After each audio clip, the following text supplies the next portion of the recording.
로봇과 인공지능을 영상으로. 아 맞다, 아카데미입니다. 지난 인공지능 편에서는 로봇에게 눈을 달아줬죠. 그런데 그건 정답표가 있는 배움이었어요. 이건 고양이, 이건 개, 답을 붙인 사진을 잔뜩 보여줬으니까요. 그런데 걷고 뛰는 건요, 세상 어디에도 정답표가 없어요. 그래서 오늘은 정답 없이 넘어지고 부딪히며 스스로 익히는 배움, 강화 학습을 아주 쉽게 풀어보겠습니다. 정답도 설명서도 없이 우리가 자전거를 배운 그 방법으로 로봇도 걷는 법을 배웁니다. 질문 하나로 시작할게요. 여러분, 자전거 처음 배우던 날 기억나세요? 그때 누가 이런 설명서를 손에 쥐어줬나요? 핸들은 정확히 3.0도로 꺾고 페달은 초당 2번 밟으세요. 이런 수식 매뉴얼요? 아니죠. 그런 건 세상에 없어요. 우리는 그냥 올라타보고 비틀거리고 꽈당 넘어지고 또 올라탔어요. 그러다 어느 순간 몸이 알아서 균형을 잡았죠. 자, 그럼 오늘의 질문입니다. 정답도 설명서도 없이 우리 몸은 대체 어떻게 자전거를 배운 걸까요? 놀랍게도 로봇이 걷고 뛰는 법을 배우는 방식이 바로 이거랑 똑같습니다. 그날을 아주 천천히 되감아 봅시다. 처음 몇 번은 여지없이 꽈당 넘어졌어요. 무릎이 아팠죠. 이 아픔이 바로 몸에게 주는 마이너스 점수예요. 이건 아니야 하고요. 그런데 몇 번 더 하다 보면 몇 초 동안 안 넘어지고 쭉 굴러가는 순간이 와요. 그때의 짜릿함? 이건 플러스 점수죠. 이거야? 하는 신호요? 아무도 여러분한테 핸들을 몇 도 꺾으라고 안 알려줬어요. 그저 넘어지면 아픈 마이너스, 잘 가면 짜릿한 플러스, 이 점수만 받으면서 몸이 알아서 요령을 찾아간 거예요. 바로 이 시행착오와 점수, 이 두 가지가 오늘 배울 강화학습의 전부입니다. 그럼 이 배움을 딱 세 낱말로 정리해 볼게요. 이 셋만 잡으면 오늘 게임 끝이에요. 첫째, 상태. 지금 내가 처한 상황이에요. 자전거가 왼쪽으로 기울었다. 같은 거죠. 둘째, 행동. 그 상황에서 내가 하는 선택이에요. 몸을 오른쪽으로 살짝 기울인다. 처럼요. 셋째, 보상. 그 행동의 결과로 받는 점수예요. 안 넘어지면 플러스, 넘어지면 마이너스. 어때요? 하나도 안 어렵죠? 앞으로 무슨 복잡한 얘기가 나와도 결국 이 상태, 행동, 보상, 세 낱말이 빙글빙글 도는 거라고 생각하시면 됩니다. 이제 이 세 낱말이 어떻게 도는지 볼까요? 여기 왼쪽이 나예요. 배우는 주인공이라 어려운 말로 에이전트라고 불러요.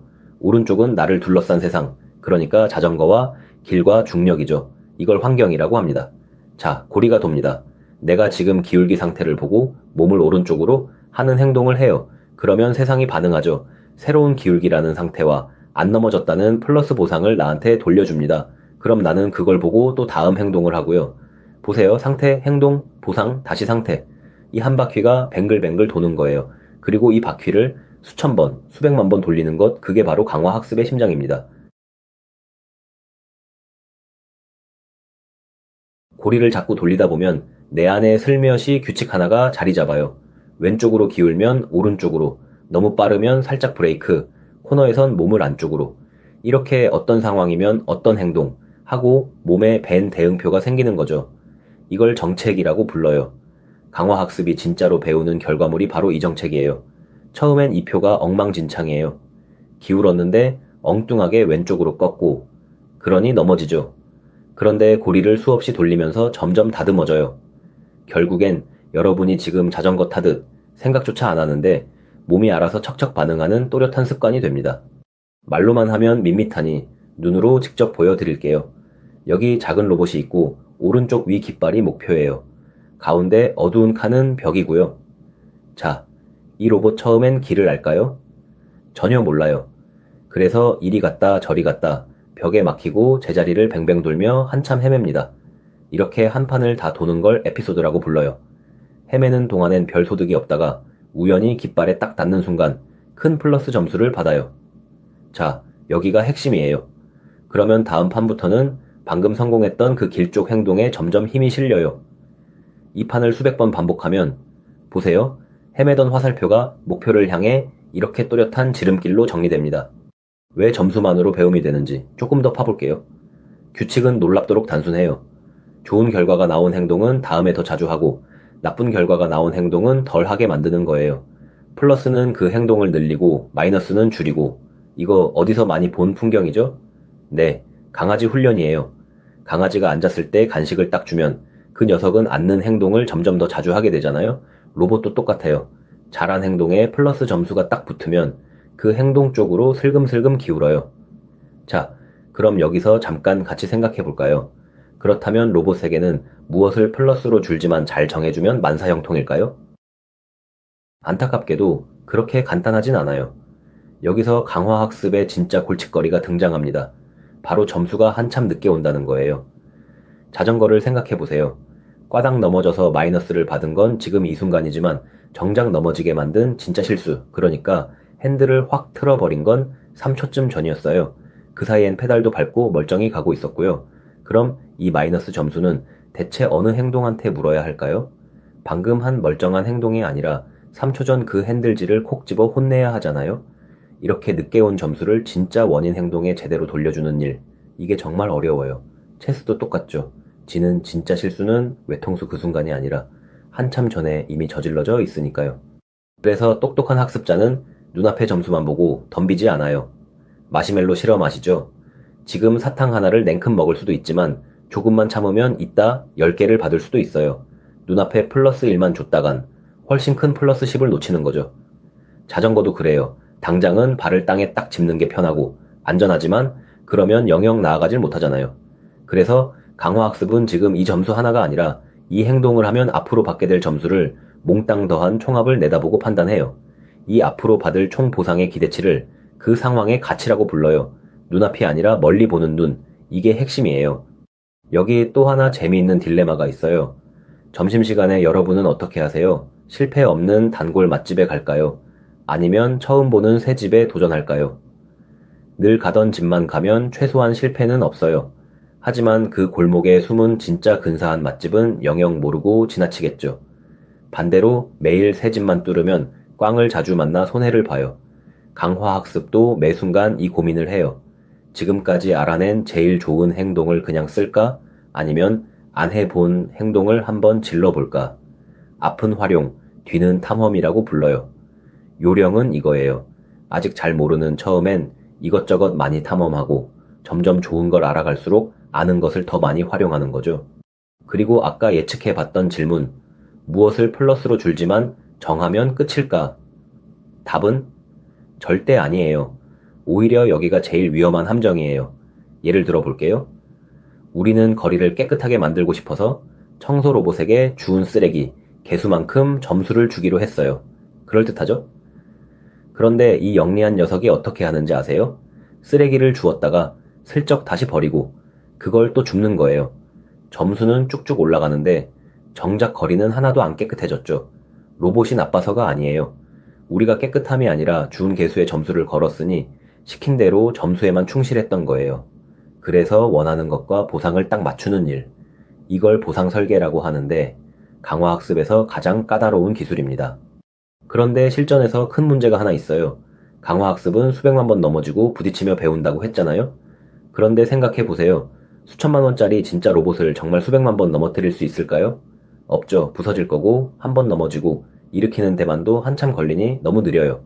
그래서 요즘은 꾀를 냅니다. 진짜 세상과 똑 닮은 가상세계. 그러니까 시뮬레이터를 컴퓨터 안에 만들어요.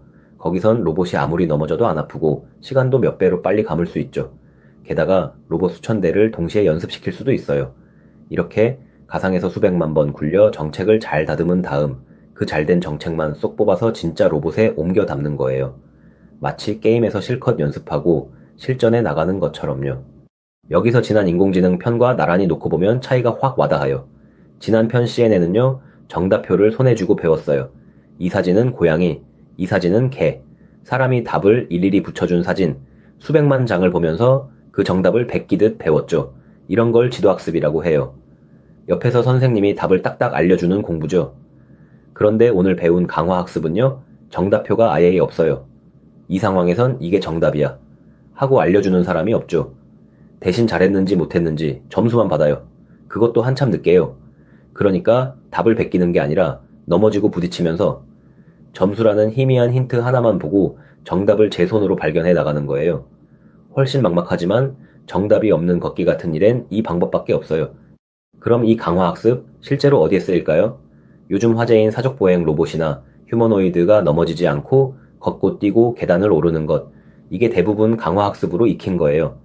사람이 다리 관절 각도를 일일이 코드로 짜 넣는 건 사실상 불가능하거든요.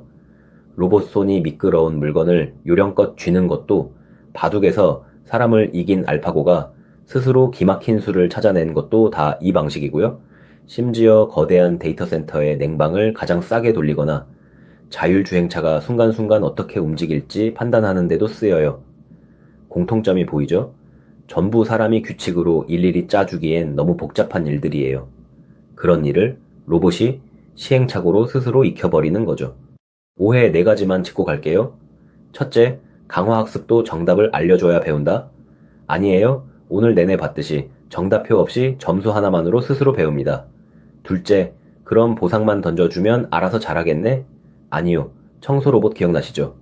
보상을 어설프게 짜면 엉뚱한 꼼수를 배워버려요. 셋째, 한 번 성공하면 그걸로 끝? 아니에요. 지금 매끄러운 그 동작은 뒤에서 수백만 번 넘어진 시행착오가 쌓인 결과예요. 넷째, 그럼 강화학습이 사람보다 똑똑한 거 아냐? 이건 꼭 짚어야 해요. 아니에요. 우리가 정해준 목표, 그 좁은 울타리 안에서만 기가 막히게 잘할 뿐이지 그 밖의 세상은 아무것도 모릅니다. 오늘 핵심만 다시 모아볼게요. 강화학습은 상태, 행동, 보상이라는 새 낱말이 나와 세상 사이를 뱅글뱅글 도는 거예요. 그 고리를 수없이 돌리면서 어떤 상황이면 어떤 행동이라는 정책을 시행착오로 다듬어 갑니다. 다만 3가지가 어려웠죠.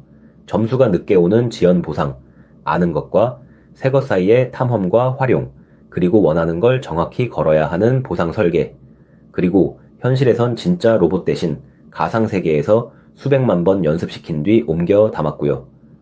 오늘의 한마디는 이겁니다. 정답을 베끼려 하지 말고 직접 부딪히며 점수로 배워라. 우리가 자전거를 배운 바로 그 방식으로요. 오늘은 로봇이 정답 없이 넘어지고 부딪히며 스스로 배우는 강화학습을 자전거 배우기에 빗대 풀어봤습니다. 지난 편에서 로봇에게 눈을 달았고 오늘은 몸으로 익히는 법을 줬죠. 그럼 다음 인공지능 편에서는 마지막 조각으로 넘어갈게요. 사람 말을 알아듣고 본 것에 맞춰 손이 척척 움직이는 요즘 가장 뜨거운 VLA와 로봇 파운데이션 모델 이야기입니다. 오늘 도움이 됐다면 구독과 좋아요로 응원해 주세요. 강의 노트와 퀴즈는 아마따 테크라포밍 사이트에 있습니다. 로봇과 인공지능을 영상으로 아마따 아카데미였습니다. 다음 편에서 만나요.